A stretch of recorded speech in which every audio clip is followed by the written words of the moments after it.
What's up, everybody? Welcome back. We're here with some more NFL DFS picks and lineup advice for DraftKings and FanDuel. This time for the single game showdown slate on Thursday Night Football. It's Week 14. It's the Green Bay Packers and the Detroit Lions. Welcome. I'm Brian Jester, co-founder here at Occupy Fantasy. Single game $1 million winner. In this video, we will talk about the injuries that impact the slate, and there are a couple that we need to look at. Discuss low-risk lineup construction tips and core plays, and we'll analyze some picks, strategies, and ideas for high-risk contests and the largest prizes that DraftKings and FanDuel have to offer. So if we start with the visiting Green Bay Packers and we look at their injuries, Romeo Doubs is still out. You see the out tag here on DraftKings. He missed last week, still dealing with the concussion in the return to play protocol. If we look at the routes run last week for Green Bay when Romeo Doubs was out, it goes like this. It was Christian Watson, 28. It was Dontavian Wicks, 24. It was Jaden Reed, 22, whose role did not change. Jaden Reed, 22 routes. And it was Bo Melton, 6. Bo Melton down here at 1,200 on DraftKings. And Malik Heath ran just one route. Now, we know typically Green Bay does rotate the receivers a little more than other teams, so perhaps Melton and Heath were a little lower than we can typically expect. However, the biggest takeaways are that Christian Watson led the team in routes, which is something he really hasn't done really over his career. And Dontavian Wicks, who we all expected to, who's been their wide receiver 4 but jumps in when any of these guys are hurt, he saw a big bump as well. In fact, Dontavian Wicks, let's bring him up here, because he's going to be one of the most popular players on the entire slate tonight. He's 4,200 on DraftKings. He's played in 3 games this year where he's ran 75% or more of the routes, or 75% more of the snaps on the team. In those 3 games, he's combined for 25 targets. He had 5 last week, so we're looking at, 8 plus targets per game on average in games where he's a starter. So he's wildly underpriced at $4,200. Yes, he does have some issues with drops. We don't worry about that too much in DFS. And in terms of projecting guys, drops happen from time to time. Either way, Dontavian Wicks, tons of targets at his price tag. He will be the most popular guy, at least the most popular value on the slate tonight. Now, Green Bay is also still missing some defensive players, a couple corners, an inside linebacker, but they've been playing with and without these guys pretty much all season, so we're not making any manual downgrades or adjustments to their defense or the opposing Lions players. Now, speaking of the Lions, you probably have seen some tweets, or in fact, I believe a national reporter, whether it was Schefter or Rappaport, tweeted this morning, Thursday morning, how many players from the Lions defense are on injured reserve. I think it's up to 13 now. And at some point, it's going to break, right? You can't just keep putting guys on injured reserve and keep having guys out. They've handled it so far, but at some point, you can't just keep playing with backups and third stringers. Now, specifically for this game, they're down from last week, just last week alone. They're down 4 defensive linemen, 2 starters, Josh Pascal and DJ Reader, in addition to 2 backups on the defensive line. We have to upgrade Green Bay's offense as a result. At some point, these injuries are going to come back to haunt Detroit. In a season where they look like they're Super Bowl contenders or even favorites, all these injuries on defense can certainly add up. So I think tonight Green Bay should be a little more competitive on offense than maybe average projections would indicate, just based on the injuries that are mounting for Detroit. Now, if we talk about low-risk contests, 50-50s, double-ups, head-to-heads, where we just have to beat half the field on DraftKings or FanDuel to double our money, we like to lock up all the scoring, where we play both quarterbacks, both running backs if they are workhorses, any obvious values, and any high-volume receivers when one of those categories don't fit. It's extremely tough on DraftKings tonight because, for one, it's always tough on Lions slates because we have the dual-headed backfield of Jahmyr Gibbs and David Montgomery. Now, they are priced pretty affordably, Gibbs especially at $9K. And you look at the quarterbacks, they're priced under $10K. So the pricing is I would say pretty soft at the top, but pretty sharp at the bottom, which is probably one of the better ways to price a slate. So it's a rare time where I'm happy with the DraftKings pricing on a showdown slate. So we try to do the typical approach of 2 quarterbacks, 2 running backs, Josh Jacobs, Jared Goff, Jordan Love, and then you pick between Gibbs and Montgomery, and you look at their game logs. I mean, just incredibly consistent for a running back for both these guys. We look at Gibbs, obviously at 11 points last week, but we're looking at least 12 plus points in every game, basically. And you think, well, David Montgomery, he's relatively touchdown dependent. Yeah, well, he scored 12 plus in all but 1 game. So these guys are incredibly valuable. In fact, they've outscored Goff on some games, where Goff has had some games below 10 points, below 12 points. Those guys haven't had that. So it's really tough, right? Because you can't play both of these guys. minus 1,300 left over. You can't do that. You have to pick one. Montgomery is cheaper, so you probably go that route. That leaves you with 38.50 left per player. As I said, Dontavian Wicks is the most popular value. We'll need him if we play low risk lineups. But then it leaves 3,500. And the biggest problem is after Wicks, there really isn't anyone that we're looking to play down here. Yes, Tim Patrick, wide receiver 3. He's performed pretty well since Khalif Raymond has gone down as the wide receiver 3. 5+ points, we would take that at $3,400, and he'll be somewhat popular. I would say 10 to 15%. But after that, it's like we're playing tight end 2s. Detroit doesn't throw the ball to their tight end 2 a lot. This isn't like a Noah Gray situation for Kansas City. Chris Brooks has gotten some work as a backup, but we'll talk more about Green Bay running backs in the high-risk section. He can add you a couple points at 2,400. Emmanuel Wilson has been relegated to the running back 3. Green Bay doesn't use their tight end 2 a lot. Then we got wide receiver 4s and 5s. And unlike many of the recent showdown slates, and in fact most of the showdown slates so far this year, we don't have any 1K guys, $1,500 guys that are 20% plus ownership or projecting for 5+ points. It makes the pricing really sharp tonight, and it makes low risk lineups difficult, and it makes pivots and high risk contests difficult at the bottom. But we have a bunch of ways we can get different because of this pricing. So all this is a long way to say that it's extremely tough on DraftKings tonight. I would fade low risk contests unless you can find a build that you like, because also this type of build is leaving out Amon-Ra St. Brown. It's leaving out whether it's Montgomery or Gibbs. Extremely tough. But if we go over to FanDuel, it's extremely interesting because we can actually build, and this is pretty rare, a pretty nice low risk lineup, because Gibbs is the most expensive player over on FanDuel. Unlike DraftKings, let's go back and we look at salary. Gibbs is the 5th most expensive. He is the most expensive on FanDuel. And his projection isn't that much better than everyone else's. In fact, he's not even projected as the highest player on this slate. So he won't be as popular on FanDuel at his price tag.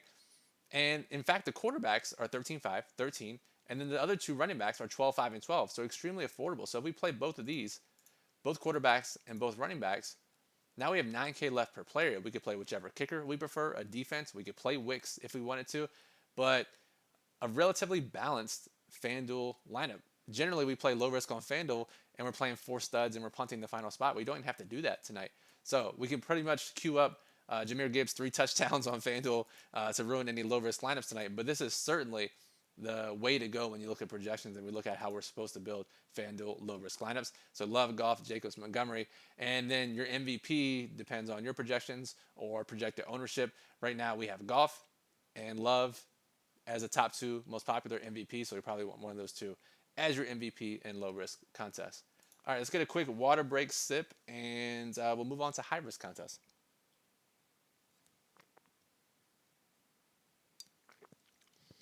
By the way, I know some people in the last video said they had some issues with my mic being too close to my mouth. Let me guys know. Let me know how you guys feel about putting the mic a little further down in this video. Let me know if that makes it any better. Put it in the comments. All right, high risk contest.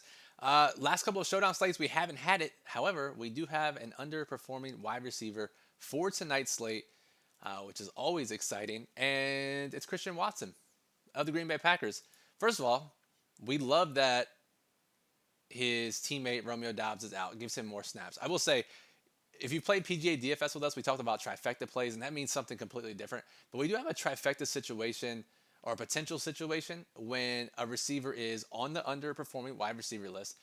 A teammate wide receiver is out to increase his opportunity, and we get, ideally, a defensive back out, and the perfect storm collides. I won $250,000 at the FanDuel Live Final with this and Julio Jones. We don't necessarily have that tonight with Watson. We have 2 of the 3, but I guess if you include all the defensive line injuries, that in turn should give Jordan Love and the Packers more time to throw downfield. So a semi-trifecta play with Christian Watson. But either way, underperforming wide receiver. The past 3 games, he's expected to have scored around 35 fantasy points. He's only scored 28. So that's a difference of around 3 fantasy points per game. And we look at, I want to pull up one of my notes here to make sure I give you all the information. Yeah, so in the last 3 weeks, Christian Watson has seen 90+ air yards in all 3 of those games. So consistent air yardage, led the team in routes last week. Teammate is out, should be throwing in this game. Christian Watson is an excellent high-risk play tonight, whether it's in the flex or at captain. And the best part, we have him under 20% projected ownership as of this morning on DraftKings in the flex, 5% or less in the captain spot. He'll be over that 20% mark on FanDuel, but not by much. Either way, we have a relatively low owned, underperforming wide receiver who's going to go overlooked by the field tonight. It's a fire it up play. Let's get Christian Watson into our showdown lineups for tonight. Now, I mentioned the Green Bay running back situation. I do want to dive into this a little bit because Josh Jacobs obviously is the lead back. He's obviously been performing extremely well over the past 3 weeks specifically, but the past 5, 6 weeks in particular. And there's been a changing of the guard as far as their running back, too. If you remember earlier in the season, Emmanuel Wilson was running behind him. Obviously, they drafted Marshawn Lloyd, and he's been injured in every which way possible so far this year. He's still an injured reserve. But it's been Chris Brooks, who we've played in preseason DFS many times, formerly of the Miami Dolphins. He's taken over the number 2 running back role for the Packers, and he'll be 10 to 15% owned on DraftKings tonight, maybe a little more in smaller contests. But we look at the past 3 weeks and how this running back usage has shaken out for the Packers running backs. And if we look at purely snaps, it's been Josh Jacobs 116, it's been Chris Brooks 50, and it's been Emmanuel Wilson only 22. If we look at routes run, it's been Jacobs 41, it's been Chris Brooks 25, and it's been Emmanuel Wilson just 5. And this is pretty interesting as well. Red zone opportunities. Obviously, Jacobs leads the way by a healthy margin. 18 red zone opportunities for Josh Jacobs. But Chris Brooks, remember, he's only played 50 snaps in 3 weeks. 6 of his 50 snaps have come in the red zone, or 6 of his opportunities have come on 50 snaps in the red zone. So 6 red zone opportunities, 2 red zone opportunities per game. And he's underperforming a little bit based on his expected fantasy points. So Chris Brooks, a pretty nice salary saving play at $2,400 tonight. Josh Jacobs, 73 total opportunities. That's targets plus rushing attempts in the last 3 weeks. Absolute domination. But Chris Brooks, 12 opportunities. Now, Emmanuel Wilson has 13, despite playing less. He's mostly just getting rushing attempts. 5 targets for Brooks of his 12 opportunities, 0 for Wilson. We know targets are worth 2 to 3 times more fantasy points than rushing attempts, especially on PPR sites like DraftKings. So Brooks, despite seeing roughly the same amount of total opportunities, he's getting much more work in the passing game, more work in the red zone, which makes him the more valuable of the two between Brooks and Wilson. All right, another note I want to make for tonight. Now, obviously, Jake Bates has been a great kicker for the Lions so far this year. He's a 3.5-point favorite tonight. Generally, kickers get somewhat popular when they are 3.5-point favorites. However, I will say, we know that 5K mark is kind of the litmus test for when kickers start to get popular in DFS on DraftKings. Bates 52, McManus 5K. However, as I said, pricing is tight at the bottom. And in fact, right above them, Tucker Kraft and Sam Laporta both project better in terms of raw projections than both kickers. And because of their pricing and because of Dontavian Wicks' salary and his projection and the tight end's salary and projection, I think the kickers both get squeezed tonight. There's a chance that both these guys end up under 20%, or at least right around that 20% mark. However, word of caution, Green Bay somehow, and again, this may or may not be predictive. Generally, it is at this point in the season. Green Bay has allowed the least amount of field goal attempts per game to opposing teams. Just 1.3 field goal attempts per game, which is kind of crazy to think about. So I guess if I'm choosing between the two, and we know underdog kickers generally get lower owned than favored kickers, McManus would be my favorite kicker of the two, and especially at low ownership. Both these guys, though, again, if you're not into the trends, you still think a kicker, and again, we've seen this time and time again, right? Kickers can outperform trends. Teams get stopped in the red zone, kick a 50-yarder or two. It can happen. So either way, Bates McManus, we expect to be relatively low owned, as most of the field is going to just condense into playing Laporta, Kraft, Wicks, maybe a punt, some combination of those guys. The kickers become more valuable as a result. Finally, let's talk about captains and some other low-owned plays. Because, as I just said, because the values feel really good, Laporta, Kraft, and Wicks, like these guys are rightfully popular. There are some slates where I'll come on here and I'll tell you these guys are going to be popular, but we can easily get away from them. When you compare Laporta and Kraft, yes, we can get away with them easily with the kickers. But Dontavian Wicks, he projects so much better than some of these other guys around him that it's difficult to get away from Wicks, especially in smaller GPPs. So if you're going to play Wicks, I don't fault you at all. And in fact, every single optimal lineup has 100 different versions of Dontavian Wicks in it. So what that means is either we're playing lower owned, way worse plays. And again, for high risk contests like large field, you're playing 20 max, 150 max, totally fine to mix in the defenses, Tim Patrick, Brock Wright, the Green Bay backup running backs, Bo Melton, Sims, Heath, etc. But in smaller GPPs, the most likely outcome is they don't perform enough or outperform Wicks at an often enough rate to be optimal or be in winning lineups in those contests. So what ends up happening is the field's going to condense on two different types of builds. where they play 4 studs. So 4 of these 8K plus guys, 7K plus guys, Dontavian Wicks plus Chris Brooks, that combination. Or they play 3 of these studs on DraftKings and they play Wicks, a tight end, and Brooks, or both tight ends and Wicks, some combination like that. So any type of construction that is different from that is going to be unique, which is where we're mostly going to do in large field contests. But instead, because that's so optimal or looks so optimal on the surface in smaller GPPs, playing lower owned captains is ultimately the way to go. We obviously have Christian Watson. He's going to be a low owned flex play. Playing Christian Watson is our number one differentiator tonight. We're going to be all in on that as an underperforming wide receiver. But other guys, if we look at St. Brown, we look at Jacobs, we look at Goff and Love, all these guys are going to be over 10%. But Gibbs, Montgomery, Reed, Jameson, Christian Watson, and even Dontavian Wicks at captain, all these guys are going to be under 10%. We all know these guys can lead the slate in scoring, especially on DraftKings. So I think not playing these top 4 guys at captain and saving some salary with Gibbs through Watson and even Wicks, or even the tight ends, if you like the tight ends tonight, that's probably the way to go in most of your high-risk lineups. Fading these top 4 at captain, unless you like multiple low-owned players in flex, but playing these guys down here at captain, I'm talking Gibbs through Watson, both tight ends, and even Dontavian Wicks. Now in FanDuel, both quarterbacks are going to combine for about 50% of the MVP ownership, which means we have 10% or less for all of these guys who can score 2 touchdowns or more. Jahmyr Gibbs, Amon-Ra St. Brown, Josh Jacobs, David Montgomery, Jaden Reed, Jameson Williams, even Christian Watson.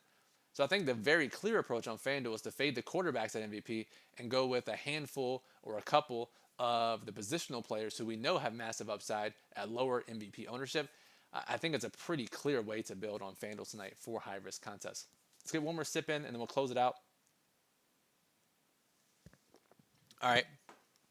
Now, again, I've said this the last couple of videos, but really wacky schedule is coming up over the coming weeks. We have the Christmas slate. We have Saturday slates. We have some random 2-gamers. The best way to get notified when we're putting videos here on the channel is to subscribe. It's free to do so. Just click subscribe below this video. You'll get notified when we post a video, and we will be posting videos for all of those slates, including the main slates, of course, every single Sunday. So subscribing on YouTube is the best way for you to, 1, support the channel and help us create these videos, but 2, helps you get notified. And whether you click the bell notification or you're just scrolling on YouTube and you're subscribed, when you're subscribed and you open YouTube, you'll see our videos pop up much more in recommended videos, and you'll never miss one of these showdown videos or short slate videos as a result. Give us a thumbs up if you like it. Let's try to get to 300 likes today. I think we almost got it last time, so let's get to 300 likes. Any questions, comment on the video below. I will monitor the channel throughout the day, answer your questions. No specific player questions, this guy or this guy. If you have high-level questions or you have some ideas for your lineups, ask the question. Discord ultimately is the best way. OccupyFantasy.com/Discord is where you can chat with other members of the community, sweat the games out with us. And I didn't mention it today, but the daily plug, our roadmap to each showdown slate, will be live on the site this afternoon. And our Occupy model and lineup builder, which has our projections and our projected ownership, and our builder that allows you to build with all of our custom showdown rules and allows you to build up to 300 lineups. I do it every single showdown slate. All my wins have come through the builder. OccupyFantasy.com is where you can get access to that. So Brian, for Occupy, thank you for listening. Good luck as always. Appreciate you watching, and have fun. And enjoy watching tonight's Packers and Lions showdown slate.